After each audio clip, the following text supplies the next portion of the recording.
Игнорантскиот однос на владата повторно ги вади на улица дел од вработените во јавниот сектор. Конфедерација на слободни синдикати на Македонија повторно најавува протест, овој пат во Кичево, кој ќе се одржи на 23 февруари. Социјалните барања за кои не добиле одговор според синдикатот се законски оправдани. Пристојна плата за пристоен живот, тоа е согласување на платите во јавниот сектор согласно покачувањето на минималната плата.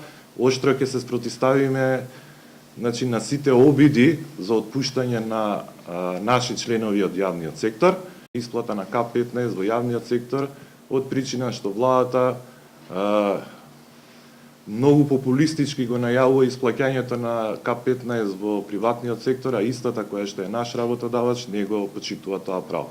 Доколку власта и овој пат ги игнорира, Конфедерацијата најавува радикализација на протестите и генерален штрајк. КСС не само што ќе прави протести, туку и ќе ги радикализира своето делување, затоа што притисокот од нашето членство е се поголем и поголем и нашето членство бара одма да пристапиме кон генерален штрајк. Досега КСС одржа 2 предупредувачки протеста, првиот во Прилеп, а потоа и во Штип. Ниту еден од нив не испровоцира реакција на власта.